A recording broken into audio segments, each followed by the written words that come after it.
ഇതുവരെയും പഠിച്ചു തുടങ്ങാത്ത വിദ്യാർത്ഥികളോടാണ്. നിങ്ങൾ ഇനി ആരെ കാത്തിക്കുക? വേണമെങ്കിൽ പഠിച്ചു തുടങ്ങിക്കോളി. വെറുതെ കുറേ ടോപ്പായിക്കാണ്ട് പഠിക്കാതെ നടന്നിട്ടൊന്നും ഒരു കാര്യമില്ല. ഉള്ളത് പറയാലോ. ലാസ്റ്റ് പിന്നെ മാർക്ക് കുറഞ്ഞിട്ട് കണ വർത്താനം പറഞ്ഞിട്ടൊന്നും കാര്യം ഉണ്ടാവില്ല. അപ്പോൾ ഓണപരീക്ഷ ഓഗസ്റ്റ് 20-നാണ്. ഇപ്പോൾ ഓൾറെഡി ജൂലൈ 20 കഴിഞ്ഞു. ഇനി കുറേ ദിവസം ഉണ്ടെന്നൊന്നും വിചാരിക്കേണ്ട. ഇനി ആകെ വിരലിലെണ്ണാവുന്ന ദിവസങ്ങൾ മാത്രമേ ഉള്ളൂ. ഒരു മാസം പോലും ഇനി തികച്ചില്ല. നിങ്ങൾ എണ്ണി നോക്കിക്കോളി, ഒരു മാസം തികച്ചുണ്ടാവില്ല. അപ്പോൾ സ്വാഭാവികമായിട്ടും എന്ത് ചെയ്യുക? പഠിച്ചു തുടങ്ങുക. ഇനി ആരും കാത്തു നിൽക്കണ്ട. കാരണം ഓണപരീക്ഷയ്ക്ക് പഠിച്ചു കഴിഞ്ഞാൽ 3 ബെനിഫിറ്റാണ്.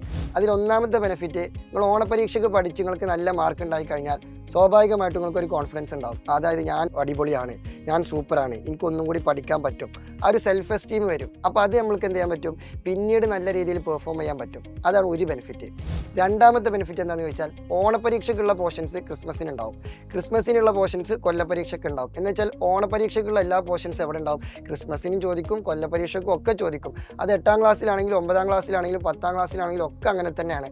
അപ്പോൾ സ്വാഭാവികമായിട്ടും ഇപ്പം നിങ്ങൾ ഓണപരീക്ഷൻ്റെ ടോപ്പിക്കുകൾ അടിപൊളിയായിട്ട് പഠിച്ചു കഴിഞ്ഞാൽ അത് നിങ്ങൾക്ക് ക്രിസ്മസിനും ലാഭമാണ്, കൊല്ലപരീക്ഷയ്ക്കും ലാഭമാണ്. അപ്പോൾ സ്വാഭാവികമായിട്ട് നിങ്ങളെ പണി കുറയും. മറ്റേതെങ്ങനെ പ്രശ്നം എന്ന് വെച്ചാൽ, മറ്റേത് നിങ്ങൾ ഇപ്പോൾ തീരെ പഠിച്ചിട്ടില്ലെങ്കിൽ സ്വാഭാവികമായിട്ടും ക്രിസ്മസ് എക്സാമിന് എന്ത് ചെയ്യും? നിങ്ങൾ ഇരട്ടി പണിയെടുക്കേണ്ടി വരും. കൊല്ലപരീക്ഷയ്ക്ക് നിങ്ങൾക്ക് അതിലേറെ പണിയെടുക്കേണ്ടി വരും. കാരണം നിങ്ങൾക്ക് അപ്പോൾ ഒരുപാട് കാര്യങ്ങൾ പഠിക്കാനുണ്ടാവും. അപ്പോൾ ഓണപരീക്ഷയ്ക്കുള്ളത് എന്ത് ചെയ്യുക? അപ്പോൾ കറക്റ്റ് കൃത്യമായിട്ട് പഠിക്കുക. എന്നിട്ട് ക്രിസ്മസിനുള്ളത് അതേ സമയത്തും പഠിക്കുക. അപ്പോൾ നിങ്ങൾക്ക് പണി എന്ത് ചെയ്യും? കുറഞ്ഞു കിട്ടും. ഇതാണ് രണ്ടാമത്തെ ബെനിഫിറ്റ്.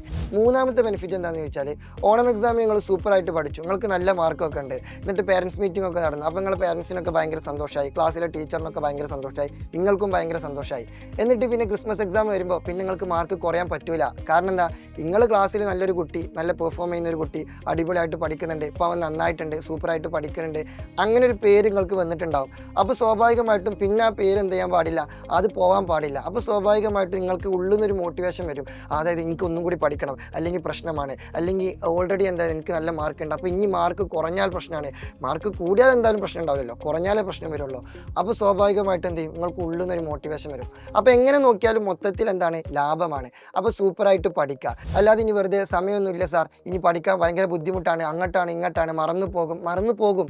മനുഷ്യന്മാരല്ലേ, എല്ലാവരും മറന്നു പോകും. അല്ല നമ്മൾ ചാറ്റ് GPT AI റോബോട്ടിക്സ് ഒന്നും അല്ലല്ലോ. അപ്പോൾ സ്വാഭാവികമായിട്ടും മറന്നു പോകും. അപ്പോൾ വീണ്ടും എന്ത് ചെയ്യുക? റിപ്പീറ്റ് ചെയ്ത് ഉഷാറായിട്ട് പിന്നെയും അടിപൊളിയായിട്ട് പഠിക്കുക. അങ്ങനെ തന്നെയാണ് പഠിക്കേണ്ടത്. പിന്നെ ഇനിയും ബോധം വെക്കാത്ത ആരെങ്കിലുമൊക്കെ ഉണ്ടെന്നുണ്ടെങ്കിൽ ജസ്റ്റ് ഒരു ഡോറ് തുറന്നിട്ട് കണ്ണാടിൻ്റെ മുന്നിൽ പോയിട്ട് നിൽക്കുക. എന്നിട്ട് എന്ത് ചെയ്യുക? ഡോർ അടക്കുക. എന്നിട്ട് സ്വന്തം എന്ത് ചെയ്യുക? സ്വന്തം 2 കുറ്റം പറയുക. എന്താടാ ഈ പഠിക്കാത്തത്, എടാ നന്നാവടാന്ന് പറഞ്ഞിട്ട് സ്വന്തം എന്ത് ചെയ്യുക? ജസ്റ്റ് കുറ്റം പറഞ്ഞു കഴിഞ്ഞാൽ ഒരു മോട്ടിവേഷൻ വരും. എന്നിട്ടും ബോധം വെക്കാത്തവർക്ക് ബോധം വെക്കണ്ട. അതാണ് ഇപ്പോൾ അതിൻ്റെ ആൻസർ.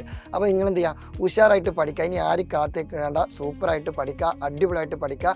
എന്തെങ്കിലും ഡൗട്ട്സോ കാര്യങ്ങളൊക്കെ ഉണ്ടെന്നുണ്ടെങ്കിൽ എന്ത് ചെയ്യുക? നമുക്ക് മെസ്സേജൊക്കെ അയച്ച് ചോദിച്ചാൽ മതി. ഉഷാറായിട്ട് പഠിക്കാം. നമുക്ക് ഒരുമിച്ച് പഠിച്ചിട്ട് ഓണം എക്സാം സൂപ്പറാക്കി മാറ്റണം. പിന്നെ അതുപോലെ തന്നെ നമ്മളെല്ലാ ലൈവും കൃത്യമായിട്ട് കാണുക.